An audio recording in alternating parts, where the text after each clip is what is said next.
사랑하는 성도 여러분, 오늘은 2021년 1월 23일 토요일입니다. 우리가 한 주간을 하나님의 말씀 가운데 살면서 은혜를 좀 누리고 받으셨습니까? 축복을 경험하셨습니까? 하늘의 문이 열리고 또 하나님이 주시는 새로운 소명, 또 새로운 은혜를 누리셨습니까? 우리는 하루하루 날마다 살면서 이 질문에 대답을 해야 합니다. 저 역시도 마찬가지고 또 성도들도 마찬가지입니다. 지난 한 주간 나는 하나님과 동행했나? 만약에 혹시 못하셨다면 오늘 하루라도 기도하시면서 하나님의 말씀에 순종하시고, 그래서 하나님의 하늘의 문이 열리는 것을 꼭 경험하시기를 간절히 부탁드립니다. 오늘 우리에게 주시는 하나님의 말씀은 누가복음 8장 16절부터 25절까지의 말씀입니다. 먼저 성우들이 읽어주는 말씀을 듣고 다시 오겠습니다. 등불을 켜서 그릇으로 덮거나 평상 아래에 두지 아니하고 등경 위에 두나니 이는 들어가는 자들로 그 빛을 보게 하려 함이라. 숨은 것이 장차 드러나지 아니할 것이 없고 감추인 것이 장차 알려지고 나타나지 않을 것이 없느니라. 그러므로 너희가 어떻게 들을까 스스로 삼가라. 누구든지 있는 자는 받겠고 없는 자는 그 있는 줄로 아는 것까지도 빼앗기리라 하시니라. 예수의 어머니와 그 동생들이 왔으나 무리로 인하여 가까이 하지 못하니 어떤 이가 알리되 당신의 어머니와 동생들이 당신을 보려고 밖에 서 있나이다. 예수께서 대답하여 이르시되 내 어머니와 내 동생들은 곧 하나님의 말씀을 듣고 행하는 이 사람들이라 하시니라.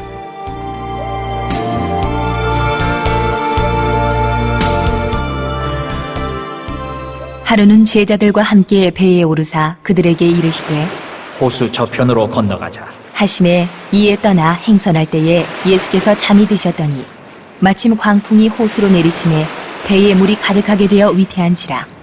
제자들이 나와 깨워 이르되 주여, 우리가 죽겠나이다. 한데 예수께서 잠을 깨사 바람과 물결을 꾸짖으시니 이에 그쳐 잔잔하여지더라. 제자들에게 이르시되 너희 믿음이 어디 있느냐? 하시니 그들이 두려워하고 놀랍게 여겨 서로 말하되 그가 누구이기에 바람과 물을 명함에 순종하는가? 하더라. 하나님 나라의 비밀을 아는 사람들, 또 알려주는 예수님, 그들은 바로 제자들입니다. 또 크게 보면 하나님 나라의 가족들이죠, 가족들. 그래서 오늘 첫 번째 나오는 이 등불은 예수님을 이야기합니다. 그래서 등불은 높게 올리면 올릴수록 이 빛이 퍼져나간다. 근데 등불을 만약에 책상 아래에 가둬두면 등불이 세상을 비출 수가 없지 않느냐. 그러니까 등불 대신 예수를 높이 올려라, 이런 얘기죠. 너희들이 가는 곳곳마다 그 예수를 들고 다녀라. 또 지금 이 본문에서는 예수님이 가는 곳에 등불과 같은 역할을 하니까 너희들도 그 빛을 따라서 행해야 된다. 그러니까 등불이 없는 곳, 등불은 저쪽으로 가고 있는데 나는 그 반대쪽을 향해 가고 있다. 그럼 어두움을 향해서 가는 거예요. 예수님이 가시는 그 길이 빛의 길, 등불의 길이죠. 그리고 나중에 너희들이 그 빛을 세상에 높이 들어서 올려야 된다.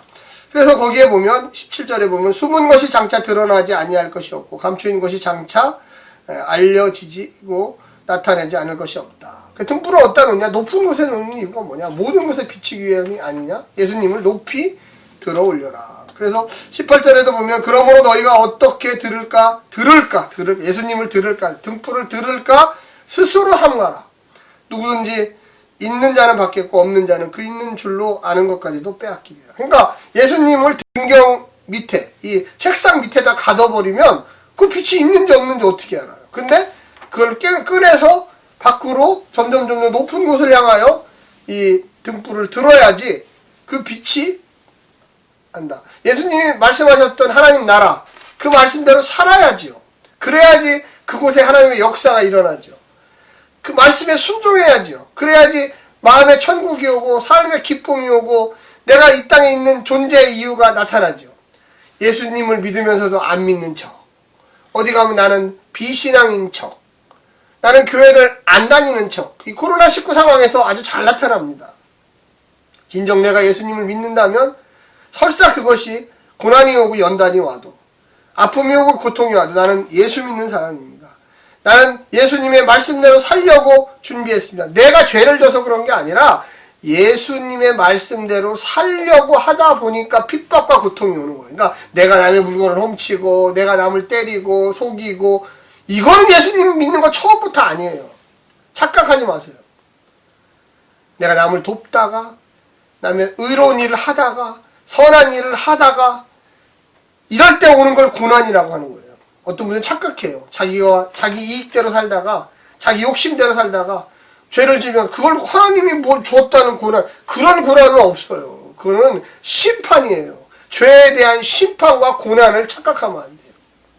많은 성도들이 자기의 잘못을 인정하지 않고 무언가 의로운 일을 하다가 의로운 일도 정의롭게 정상적으로 누구에게 피해를 안 주면서 하는 게 의로운 일이지 피해를 막 줘가면서 하는 게 절대 의로운 일이 아닙니다. 그건 악한 일이에요.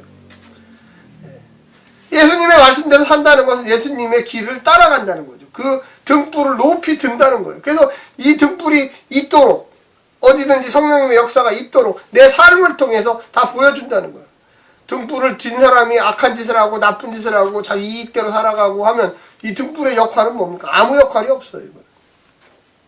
그래서 그 다음에 나오는 예수님의 어머니와 동생들에 대한 얘기, 좀 난감한 얘기예요. 사실은요. 뭐라고 했냐면 21절에 예수께서 대답하여 이르시되 내 어머니와 내 동생들은 곧 하나님의 말씀을 듣고 행하는 이 사람이라 하냐. 이게 사실 급진적인 가치관의 변화죠. 어떻게 가족은 우리가 혈연을 중심으로 생각하는 거죠. 피가 같아야 돼요. 근데 이 피가 성령의 피로 바뀐 거예요. 이제 하나님 나라의 가족을 이야기하고 있는 거예요. 예수님이 자기를 키워준 마리아와 또 여동생들, 또 남동생들 이런 사람들 무시하는 게 아니에요. 그런 개념이 아니고 하나님 나라의 가족을 새롭게 소개하는 거죠. 하나님 나라의 가족은 하나님의 법칙에 순종하는 사람들, 말씀을 듣고 예수님의 말씀을 듣고 그 말씀대로 행하고 예수님을 따라가는 사람들, 이 사람들이 하나님 나라의 가족이다. 이렇게 얘기하는 거죠. 갈릴리 호수 저편으로 건너가시다가 예수님이 잠에 드셨는데 피곤하시니까 쉬고 계셨는데 갑자기 거기서 이 폭풍이 일어납니다. 광풍이 일어나요. 그래서 배에 물이 가득하게 돼요. 물이 막 철렁철렁하면서 다 그러니까 배가 서서히 지금 가라앉고 있는 상황이에요. 제자들이 나와 깨워 이르되 주여 주여 우리가 죽겠나이다. 24절에 예수께서 잠을 깨사 바람과 물결을 꾸짖으시니 우리가 그 전에도 봤죠. 귀신을 쫓을 때도 꾸짖으시니 꾸짖었다는 것은 높은 권위 있는 사람이 밑에 사람을 훈계하듯이 얘기하는 거야. 야 바람아 잠잠해라. 바다에 잠잠해라. 이렇게 했다는 거야. 그랬더니 갑자기 광풍이 없어졌어요. 깜짝 놀랐죠. 제자들에게 이르시되 너희 믿음이 어디 있느냐. 왜 자꾸만 세상에 그 광풍만을 보느냐. 나와 함께 있으면 걱정하지 마라. 내가 이제 하늘로 올라가서 성령을 너희에게 주노니 성령이 너희 마음에 있으면 걱정하지 마라. 세상에 아무리 광풍이 일어나서 너희들을 힘들게 할지라도 미리 얘기해 주시는 거예요.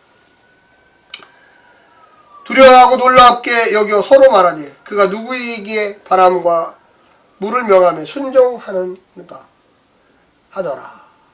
하나님이시죠. 이 땅을 만드시고 창조하신 하나님, 그분이 예수님 인간의 몸을 입고 이 땅에 오신 거죠.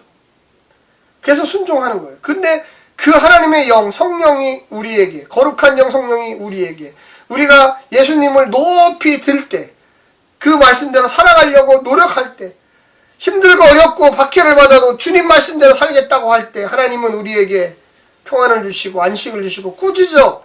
야 바람아 잠잠해. 광풍아 잠잠해. 내가 주님과 함께 있어. 이 말씀을 하시고 싶었던 거예요. 사랑하는 성도 여러분, 오늘 하루도 광풍아 잠잠해. 나는 주님과 함께 있어. 나는 주님의 빛 예수님을 높이 들 거야. 이런 자세로 사시기를 간절히 부탁드립니다. 오늘 하루도 승리하십시오. 샬롬.